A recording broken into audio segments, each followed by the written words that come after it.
20h30. Bonsoir et bienvenue dans ce journal dont voici le sommaire. Le président de la République, colonel Mamadi Doumbouya, s'est recueilli sur les tombes des présidents Feu Général Lansana Conté et Feu Ahmed Sékou Touré, un devoir de mémoire salué par les familles des défunts présidents guinéens. Également dans ce journal, 336 000 doses de vaccins Johnson & Johnson sont arrivées en Guinée. C'est un don du gouvernement américain à travers COVAX.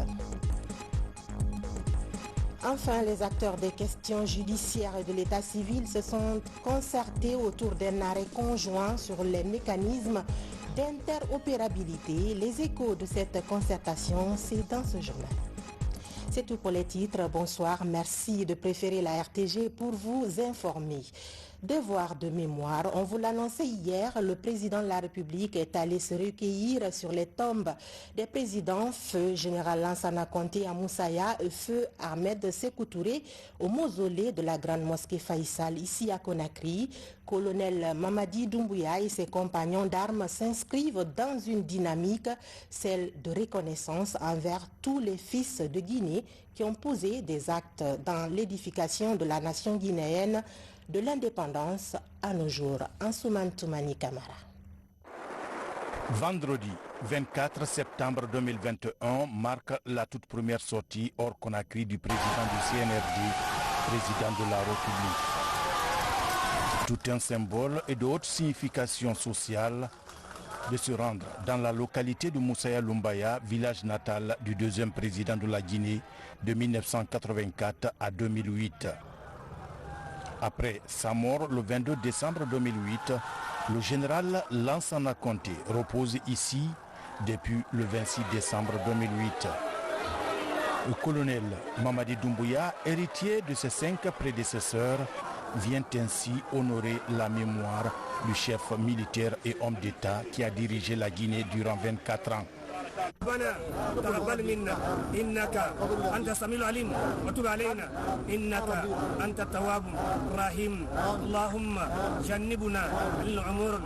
Cet acte noble, plein de symboles, réconforte les autorités morales et religieuses de la contrée de Moussaya.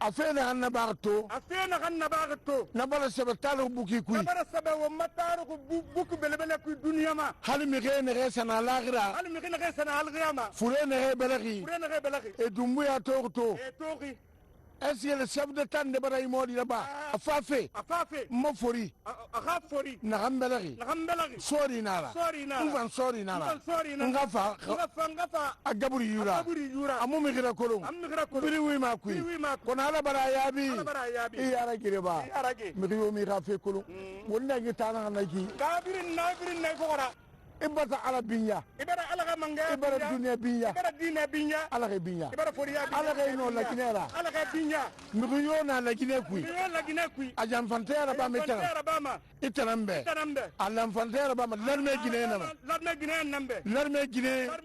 Baramase, Alla Guinea Dinera, Lerme Guinea, La Guinea Kebara Kolo, Wana Mubadi, Mubadi Belfera Kamali, de Moussaya Lumbaya. Colonel Mamadi Doumbouya, président de la République et sa suite sont au mausolée de la grande mosquée Faïsal à Conakry. C'est ici repose le premier président de la Guinée indépendante, ses compagnons ainsi que des héros de la nation résistant à la pénétration coloniale. Ce recueillement obéit aux principes des vertus religieuses et des valeurs sociales africaines. Votre présence aussi aujourd'hui, c'est comme toute la Guinée, comme béni notre cher président Feu Ahmed Sékou Touré. Qu'Allah vous bénisse, Amen. Qu'Allah vous sécurise, Amen. Qu'Allah guide vous pas, Amen. Nous sommes très fiers de vous, nous les religieux. Ce que vous faites, ça fait partie des bonnes conduites du prophète Mohammed. Respectez les avancées et les garder dans notre cœur. Malgré votre préoccupation, vous avez jugé nécessaire de venir vous recueillir avec l'ensemble de vos collaborateurs. Cela est un signe fort de les bénédictions d'Allah sur la Guinée à travers vous. Merci, merci. Qu'Allah vous bénisse. Amen. Amen. Nous sommes très fiers de vous. Nous vous accompagnons dans tous les processus pour l'apaisement jusqu'à cette transition scolaire. Une réussite parfaite nous a permis. Merci beaucoup. Une journée d'acte majeur du CNRD qui rend hommage au président Ahmed Sékou Touré et général Lansana Conté.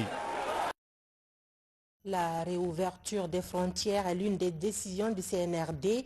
En application de cette décision, la frontière Guinée-Mali du côté de Kouré-Mali est désormais fonctionnelle. C'est le gouverneur de la région de Kankan qui a procédé à cette réouverture en présence de tous les acteurs concernés. Les précisions, c'est dans ce reportage signé de nos correspondants Fodé Bengali Fofana et Eugène Dounamou. En route pour Kouré-Malé, localité située à la frontière guinéo-malienne, le gouverneur s'est fait accompagner par le préfet de Sigiri. C'est en application de la décision du président du CNRD que le gouverneur de Kankan vient ici à Kouré-Malé pour procéder à la réouverture de cette frontière. À l'occasion, le général Abakar Diakité a mobilisé tous les acteurs concernés. La douane, le syndicat des transporteurs, les services de défense et de sécurité et les élus locaux de Kouré-Malé. Dans cette ouverture-là, il faudrait qu'on dise aux services de sécurité et de défense de prêter une oreille attentive, d'être vigilants. Il ne faudrait pas que nous soyons dans l'euphorie de l'ouverture de la frontière ou de la réouverture de la frontière pour nous laisser partir à côté.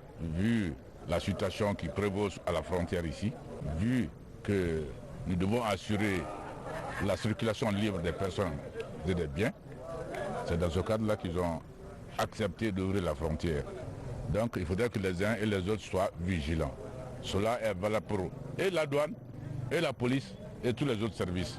Cette réouverture de la frontière doit permettre l'augmentation substantielle des recettes douanières dans notre pays, affirment les responsables. Grâce à cette ouverture, je crois que les recettes douanières vont encore augmenter davantage. Parce que je vous rappelle que depuis la fermeture, il n'y a eu pratiquement de recettes douanières. Nous sommes satisfaits ce matin. L'acte qu'ils viennent de faire dans notre frontière, nous sommes satisfaits, heureux avec nos transporteurs. Que Dieu protège la Guinée. Amen. La fermeture quand même a posé quelques impacts, sinon beaucoup d'impacts. Et ça c'est des deux côtés, on le sent. Quand même, vu le blocage qui était là, ça a causé beaucoup d'impact sur les deux côtés, ce qui est sûr. Mais avec la réouverture, tout le monde est très content, on est très ravis. Cette réouverture des frontières guinéo-maliennes est un ouf de soulagement à la fois pour la douane guinéenne et pour les usagers, salués par les populations de l'autre côté de la barrière Kouré-Malé-Mali, un village que nos deux pays, la Guinée et le Mali, ont en commun les deux côtés de cette frontière. Le gouverneur de la région de Kindia, lui, a entamé une tournée de prise de contact dans les services relevant de sa juridiction. Général Ibrahima Khalil Condé s'est tout d'abord rendu au centre de recherche agronomique et à l'université de Foulaya. Compte rendu Yaya Silla. Le centre de recherche régional agronomique de Foulaya est la première étape de prise de contact du nouveau gouverneur de Kindia dans les services de la région. Le général de brigade Ibrahima Khalil Condé est venu voir et écouter les préoccupations des cadres et agents de ce service décentralisé du ministère de l'Agriculture. Je suis porteur d'un message, celui du remerciement du Comité national du Rassemblement pour le développement CNRD, à sa tête le colonel Mamadi Doumbouya, président du CNRD, président de la République, chef de l'État, par rapport à l'adhésion massive des Guinéens et Guinéennes aux idéaux de paix, de rassemblement, de démocratie, de réconciliation, de justice et de développement prônés par le CNRD. Le Centre régional de recherche agronomique de Foulaya est l'une des plus vieilles institutions de recherche agronomique de l'Afrique de l'Ouest. Créé en 1946, ce centre mène à ce jour 6 programmes de recherche. Pour la mise en œuvre de ce mandat, Le centre ne dispose aujourd'hui qu'un effectif de 16 personnes, dont 14 chercheurs et 2 techniciens agricoles et un collectif de personnel d'appui à la recherche au nombre de 7. Je m'en voudrais de terminer mes propos sans vous exposer quelques difficultés auxquelles notre centre est confronté aujourd'hui. 1. Insuffisance du personnel et le budget de fonctionnement. 2. Manque de matériel et d'équipements agricoles. 3. La sécurisation de domaines. Et 4. Le gel du compte de notre institut qui a un impact sur nos activités déjà entamées. L'université de Foulaya est aussi au programme de visite du gouverneur de la région de Kindia. Là, le gouverneur s'est entretenu avec l'encadrement. Le déplacement de la première autorité pour une visite de courtoisie chez nous et surtout pour nous adresser les remerciements et les encouragements de la première autorité de la République de Guinée. Nous réaffirmons notre ferme adhésion encore et notre disponibilité pour accompagner ces nouvelles autorités. La visite du gouverneur de Kindia se poursuit dans les autres services relevant de sa juridiction de la préfecture de Kindia.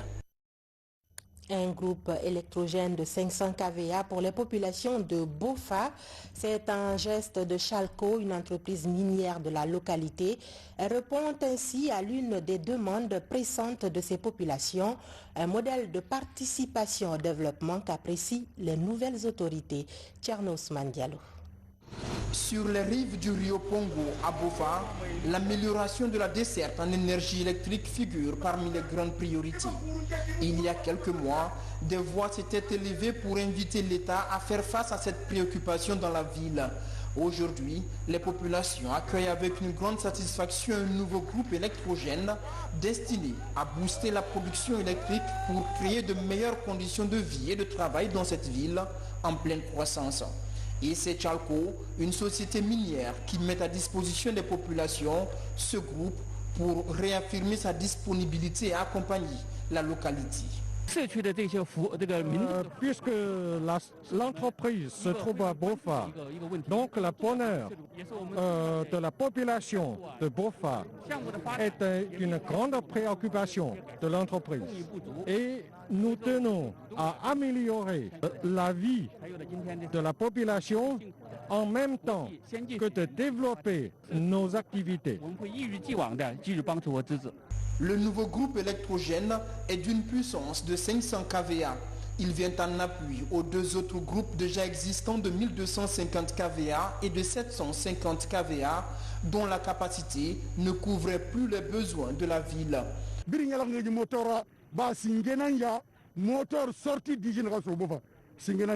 C'est la première fois qu'on nous livre un groupe électrogène tout neuf et nous espérons que la desserte va s'améliorer. Nous sommes vraiment heureux. Pour les responsables préfectoraux, le cap est fixé. Bofa, avec son potentiel de développement immense, doit changer de visage. Le partenariat avec les entreprises minières doit aider à atteindre les objectifs de développement tant souhaités.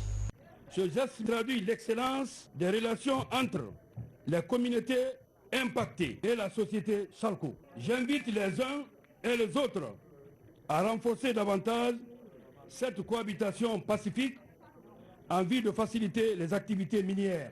Après la remise, un tour sur le site minier de Chalco a permis au nouveau préfet de comprendre les ambitions de l'entreprise. Une occasion pour lui d'insister sur le respect du contenu local et la protection de l'environnement. Santé à présent, la campagne de vaccination contre le Covid-19 se renforce avec l'arrivée dans notre pays de 336 000 doses de vaccin Johnson & Johnson, un don du gouvernement américain à travers le mécanisme mondial d'accès au vaccin COVAX. Mamadi Tarnakamisoko a assisté à la remise des vaccins à l'aéroport international de Conakry-Bessia. Dans ce vol régulier d'Air France, une cargaison qui symbolise la dynamique de la bonne coopération sanitaire entre la Guinée et les États-Unis d'Amérique. À travers le mécanisme COVAX, piloté par l'Alliance Gavi, l'OMS et l'UNICEF, le gouvernement américain met à la disposition de la Guinée 336 000 doses de vaccin Johnson & Johnson. Les États-Unis travaillent avec nos partenaires pour intensifier la lutte contre le Covid-19 dans le monde, ouvrir la voie à une guérison globale et établir une meilleure sécurité sanitaire nationale et mondiale. Notre aide à la vaccination de la population guinéenne ne s'arrête pas à la livraison. Nous voulons garantir que chaque Guinéen ait accès à ces vaccins qui sauvent des vies. Ce don s'ajoute à 108 000 doses du même vaccin livré par l'Union africaine il y a quelques jours. Les autorités sanitaires guinéennes saluent l'apport d'un partenaire crédible dans la lutte contre les pandémies. Les États-Unis font partie de toutes les alliances qui se sont inscrites dans la facilité COVAX, mais particulièrement pour la Guinée, ils sont passés par la facilité COVAX pour nous octroyer une allocation spéciale qui sont ces vaccins, c'est-à-dire 336 000 doses de vaccins Johnson & Johnson. D'un taux de positivité qui passe de 5 à 3%, une légère baisse des infections est constatée dans le pays. La dynamique est bonne, mais il y a une explication. La première raison, c'est une raison épidémique. La Guinée a connu 3 vagues. Et en général, l'évolution des vagues en Guinée n'a pris que 3 mois. Donc cette vague due principalement aux variants Delta a commencé vers fin juin, de juillet, août, septembre. Donc on s'attendait qu'à partir de septembre, qu'il y aurait eu une inflexion. Ça, c'est une première explication épidémiologique. La deuxième explication, c'est qu'aujourd'hui, on a près d'1 million et quelques de Guinéens qui ont déjà pris le vaccin. Et parmi les 1 million, ce n'est pas tout le monde, c'est les gens en mobilité forte, les gens des départements, les agents de santé et aussi les enseignants. Tous cette corporation ont été vaccinés et qui sont les personnes qui s'infectaient le plus. Le gouvernement américain promet de poursuivre son aide dans la campagne mondiale d'accès aux vaccins. 4 milliards de dollars sont investis dans les différents mécanismes de distribution de vaccins à travers le monde. Et puis, la journée internationale du pharmacien a été célébrée ce 25 septembre, une opportunité pour l'Ordre national des pharmaciens de Guinée de participer à la lutte contre la pandémie du Covid-19. Rien que pour cette journée, 100 pharmaciens ont reçu leur dose de vaccin au niveau des sites de dépistage et de vaccination anti-Covid installés dans l'enceinte de la pharmacie centrale de Guinée, Adiatou Bari. C'est la journée internationale des pharmaciens. Ils se mobilisent pour barrer la route à la pandémie du Covid-19. À la pharmacie centrale de Guinée SA, pharmaciens du secteur public et privé se soumettent au dépistage du Covid-19 suivi de la vaccination. Ce qui me motive surtout à faire le test, c'est de me rassurer d'abord si je n'ai pas le Covid. De là-bas encore, je fais la vaccination pour me protéger de plus. J'invite tout le monde à faire tout le temps le test et passer à la vaccination si nécessaire. Nous sommes là avec l'Ordre national des pharmaciens pour encore amener les gens à se vacciner parce que la maladie est là, qu'on appelle la pandémie à Covid-19, pour pouvoir éradiquer cette pandémie dans notre pays. 3 sites de vaccination sont installés. Le Johnson & Johnson est le principal vaccin administré aux candidats.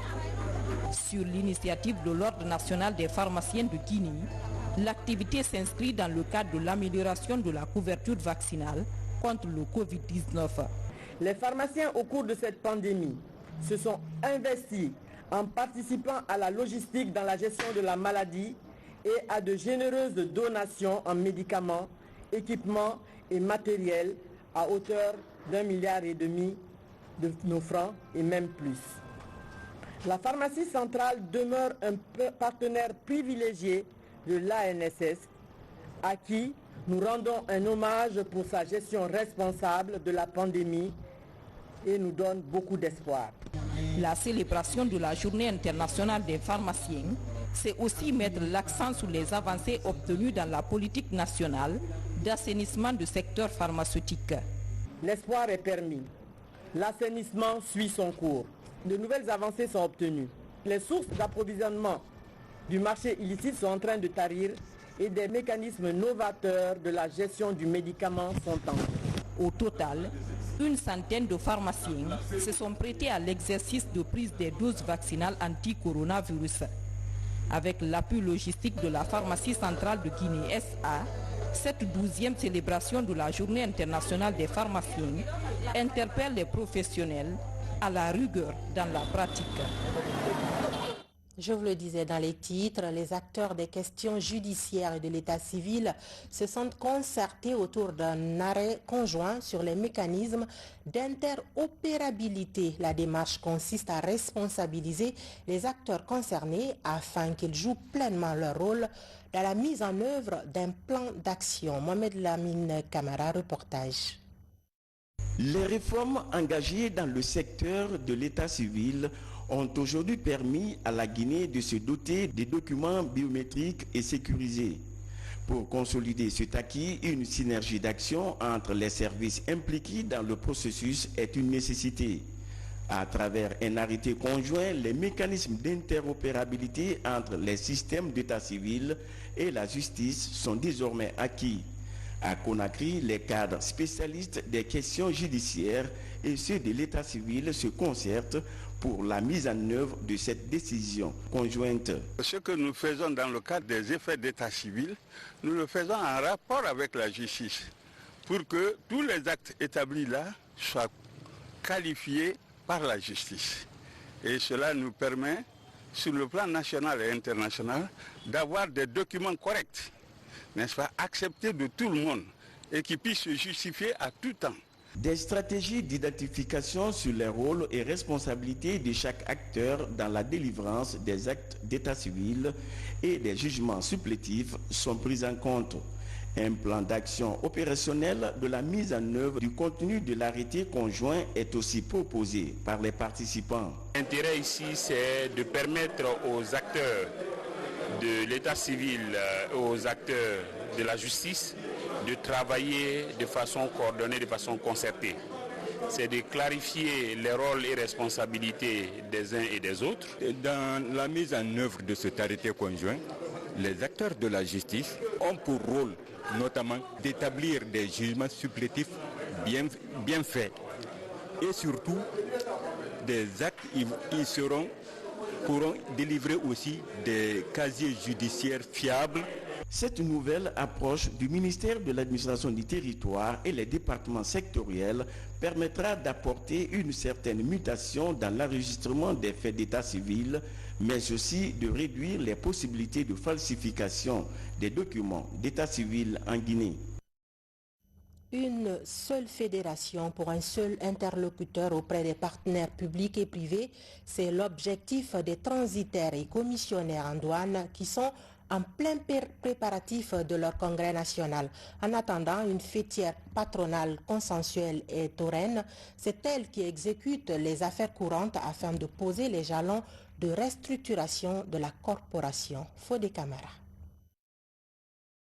Que ce soit par la voie maritime ou aérienne, les transitaires et commissionnaires en douane sont incontournables dans la chaîne d'importation et d'exportation des biens et équipements. Ces acteurs majeurs de l'économie nationale décident de ne plus aller à rang dispersé. Aujourd'hui, pour concrétiser cette envie de s'unir, une fêtière patronale composée de 9 membres est mise en place pour représenter les 3 fédérations patronales et parler d'une seule voix afin de mieux défendre les sociétés de transit. Le débat a été vraiment à la hauteur parce qu'il n'y avait que les directeurs. Et je suis très contente aussi de la marque de confiance que les transitaires ont placée en moi. Et je vais essayer de mériter cette confiance. On essaie de motiver tout le monde, c'est pour cela que nous avons tenu à faire la réunion dans la salle avec 50 personnes. Et nous avons tenu aussi à avoir certaines par vidéoconférence pour qu'ils donnent leur impression. Et pour qu'on sache que si effectivement tout le monde est au même niveau d'information, et si tout le monde est d'accord avec la formation de la fêtière. Multiplier les sensibilisations pour trouver un seul interlocuteur pour les différents partenaires. Tel est l'objectif de cette énergie fédératrice. Pas une envie actuelle, hein. Ça fait déjà 1 an et demi qu'on travaille dessus. On a eu une 30aine de réunions pour justement fédérer les associations professionnelles de transit qui sont 3 à date et qui ne sont jamais parvenus à parler d'une même voix, à défendre l'intérêt et la cause de cette profession, à discipliner cette profession, à faire en sorte que cette profession respecte les lettres de noblesse dont nous ne sommes que des héritiers, afin que cette profession redevienne ce qu'elle n'aurait jamais dû cesser d'être, c'est-à-dire une profession de professionnels compétents, honnêtes, solvables, crédibles. Principale feuille de route de la fêtière patronale des transitaires et commissionnaires en douane, poser les jalons d'une plateforme consensuelle. La mission assignée à cette fêtière est d'organiser le congrès pour la mise en place d'une fédération unique. Pour y parvenir, les objectifs à atteindre sont les suivants. 1. Représenter la profession de commissionnaire en douane et de transitaire partout où besoin sera. 2. Élaborer le statut et le règlement intérieur de la future fédération. 3. Organiser des élections libres, inclusives et transparentes du bureau de la Fédération des commissionnaires agréés en douane et transitaires. Au-delà de l'organisation du congrès, l'autre défi de cette corporation est de renforcer les capacités, mais aussi procéder à un recensement inclusif des structures de transit légales et opérationnelles. Il s'agit de restructurer ces acteurs qui contribuent à renflouer les caisses de l'État par leur intervention dans le paiement des taxes et droits de douane. À Boké, l'Institut Géomine s'apprête à intégrer les technologies de l'information et de la communication dans l'enseignement, et ce, dès la prochaine rentrée scolaire. Le personnel enseignant est déjà outillé en la matière. Younousa Tawel Kamara. Pour se conformer à sa vocation d'institution sous-régionale de formation en géomine, l'Institut de Boké poursuit les réformes pédagogiques. Les enseignants apprennent la pédagogie appliquée aux technologies de l'information et de la communication. La session animée par Mago Technologies permettra au personnel enseignant de numériser et partager en ligne des contenus pédagogiques.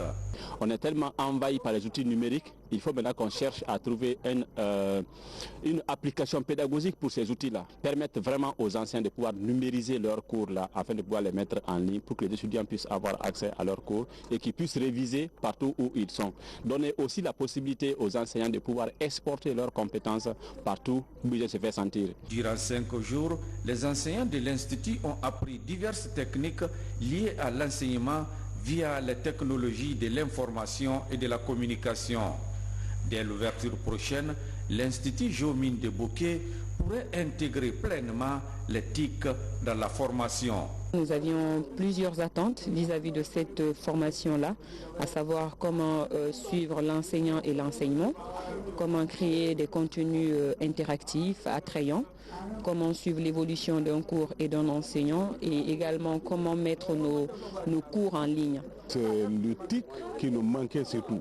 Donc aujourd'hui, tout le monde peut vraiment mettre ses cours en ligne, faire les consultations sans présentiel. Au moment où le monde entier est confronté à la pandémie du Covid-19, l'enseignement à distance permet d'assurer la continuité pédagogique. L'Institut Géomine de Boké sera bientôt doté d'un espace numérique pour faire de l'enseignement à distance une réalité. Fini ce journal, merci à vous de l'avoir suivi. Je vous souhaite du plaisir en compagnie de nos programmes. Bonsoir et à demain.